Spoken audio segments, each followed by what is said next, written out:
ಶ್ರೀಗಳಿಗೆ ವಂದಿಸುತ್ತಾ ಇವತ್ತು ನಮ್ಮ ದೇಶ ಪ್ರಗತಿಯನ್ನು ನಮ್ಮ ರಾಜ್ಯ ಪ್ರಗತಿ ಖಂಡಿತ ಅಂತಂದ್ರೆ ನಮ್ಮ ಪಂಚಾಯಿತಿಯ ಸಿಬ್ಬಂದಿ PDO ಇರ್ಬೋದು, ಸೆಕ್ರೆಟರಿ ಇರ್ಬೋದು, ಬಿಲ್ ಕಲೆಕ್ಟರ್ ಇರ್ಬೋದು, ವಾಟರ್ ಮ್ಯಾನ್ ಇರ್ಬೋದು, ಏನಿಷ್ಟು ಅಭಿವೃದ್ಧಿ ಆಗಿದ್ದೇವೆ ಅಂತಂದ್ರೆ ಅದಕ್ಕೆ ಮೂಲ ಕಾರಣಕರ್ತರು ನಮ್ಮ ಪಂಚಾಯಿತಿಯ ಸಿಬ್ಬಂದಿ ವರ್ಗ, ಅಧಿಕಾರಿ ಸಿಬ್ಬಂದಿ ವರ್ಗ. ನಾವು ವೈಯಕ್ತಿಕವಾಗಿ ನಾನು ಅವ್ರಿಗೆಲ್ಲ ಕೂಡ ಅಭಿನಂದನೆಗಳನ್ನ ಸಲ್ಲಿಸ್ತೇನೆ. PDOಗಳ ಕಷ್ಟ ಏನು ಅಂತ ಮತ್ತು ಸೆಕ್ರೆಟರಿಗಳು ಸಿಬ್ಬಂದಿ ಕಷ್ಟ ಅಂತ ನನಗೆ ಗೊತ್ತು. ನಾನು 3 ವರ್ಷ EO ಕೆಲಸ ಮಾಡಿದ್ದೇನೆ. ನನಗೆ ಸಹಕಾರ ಕೊಡ್ತಕ್ಕಂಥ ಎಲ್ಲ ಸಿಬ್ಬಂದಿಯವರಿಗೆ ಇದು ಕೂಡ ವೈಯಕ್ತಿಕವಾಗಿ ಬಹಳ ಶನಿವಾರ ಭಾನುವಾರ ರಜನೆ ತಗೊಂಡಿಲ್ಲ, ಅಷ್ಟು ಕೆಲಸ ಮಾಡಿದ್ದಾರೆ. ಶಿರಾ ತಾಲೂಕಲ್ಲೂ ಕೂಡ ಒಂದು ತಿಂಗಳಿದ್ದೆ, ಅಲ್ಲಿ 42 ಪಂಚಾಯಿತಿ ಅವ್ರನ್ನೂ ಕೂಡ ಮಲಗಿಸಿರಲಿಲ್ಲ. 42 ಒಂದು ತಿಂಗಳಿದ್ರು ಕೂಡ 42 ಪಂಚಾಯತ್ ಸಿಬ್ಬಂದಿ ಕೂಡ ಮಾಡಿ ODF ಇವತ್ತೇನೋ ನರೇಂದ್ರ ಮೋದಿ ಅವರ ಕನಸು ಮತ್ತೆ ಗಾಂಧೀಜಿ ಅವರ ಕನಸಿತ್ತು ODF ಸ್ವಚ್ಛ ಭಾರತ ಮಿಷನ್ ಅವತ್ತ ಜಿಲ್ಲೆಯನ್ನ ODF ಮಾಡಕ್ಕೆ ಬಹಳ ಕಷ್ಟ ಬಿದ್ದ. ನಿಮ್ಗೆ ಏನ್ ಕೊಟ್ಟರು ನಾವು ತಿನ್ನೋದಿಲ್ಲ.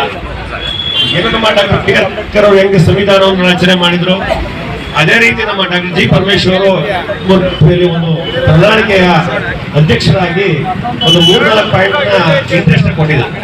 ಮೊದಲನೇದು ಗ್ಯಾರಂಟಿ, ಎರಡನೇದು OPS, ಮೂರನೇದು 7ನೇ ವೇತನ ಆಯೋಗ ಇತರೆ ಮಾಡಿದೆ.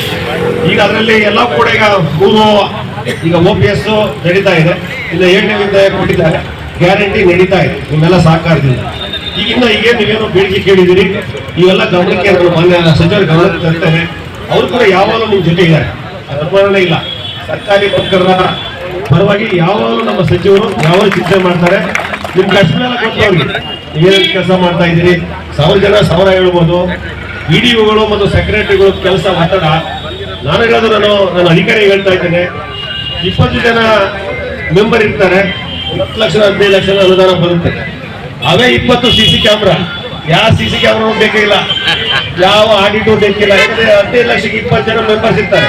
ಇನ್ನೆಲ್ಲಿ ನೋಡಿದ್ದೀರ ದುಡ್ಡ, ಎಲ್ಲಿ ನೋಡಕ್ಕಾಗ ದುಡ್ಡ ಅದು ಗೊತ್ತಾಗಲ್ಲ.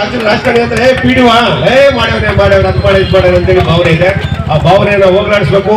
ಮುಂದಿನ ದಿನಗಳಲ್ಲಿ ನಿಮ್ಮೆಲ್ಲ ಪ್ರೀತಿ ಆಶೀರ್ವಾದ ಇರಲಿ. ಇದೇ ಕೆಲಸಗಳನ್ನ ನಿಮ್ಗೆ ಏನು ಆಗ್ದಂಗೆ ಮುಂದೆ ನಾನು ನೋಡ್ಕೊಳ್ಳೋ ಜವಾಬ್ದಾರಿ ನಂದು. ನಿಮ್ಗೆಲ್ಲ ಆಶೀರ್ವಾದ ಸಹಕಾರ ಎಲ್ಲ ಮುಂದಿನ ದಿನಗಳ ಜೊತೆ ಇರ್ತೀರಂತ ಭಾವಿಸ್ತಾ ಎಲ್ಲ ನಮ್ಮೆಲ್ಲ ಹೆಣ್ಮಕ್ಳು ಬಹಳ ನನ್ನೆಲ್ಲ ಅಭಿಮಾನಿಗಳಿದ್ದಾರೆ. ನಾನೇ ಅವ್ರ ಅಭಿಮಾನಿ, ಕೆಲಸ ಮಾಡಿದ್ದಾರೆ. ಅದರಿಂದ ನಾನೇ ಹಾಕಿರೋ ನಿಮ್ಮೆಲ್ಲ ಅಭಿಮಾನಿ. ನಾನು ದಯಮಾಡಿ ಸಹಕಾರ ಹೇಳ್ತಾ ಏನು ವಿಚಾರವನ್ನ ಸಾಧ್ಯ ಆದ್ರೆ ಸಾಹೇಬರು 10ನೇ ತಾರೀಕು ಕೊಟ್ಟಿಗೆರೆ ಬರ್ತಾ ಇದ್ದಾರೆ. ಕೆಲವು ಕಾರ್ಯಕ್ರಮ ಇದೆ, ಬಂದಾಗ ಸಾಕು ನಾನು ಇಲ್ಲಿಗೆ ಬರೋಕ್ಕೆ ಪ್ರಯತ್ನ ಮಾಡ್ತೇನೆ. ನಿಮ್ಮೆಲ್ಲ ಪ್ರೀತಿ ಆಶೀರ್ವಾದ ನಮ್ಮ ಸಾಹೇಬ್ರ ಮೇಲೆ ಇರಲಿ, ನಿಮ್ಮೆಲ್ಲ ಆಶೀರ್ವಾದ ಓದಲಿ ಅಂತ ಹೇಳ್ತಾ ಎರಡು ಮಾತಾಡಕ್ಕೆ ಅವಕಾಶ ಕೊಟ್ಟಂತ ಮಾತು ತಿಳಿಸ್ತೇನೆ. ಜೈ ಹಿಂದ್, ಜೈ ಕನ್ನಡ.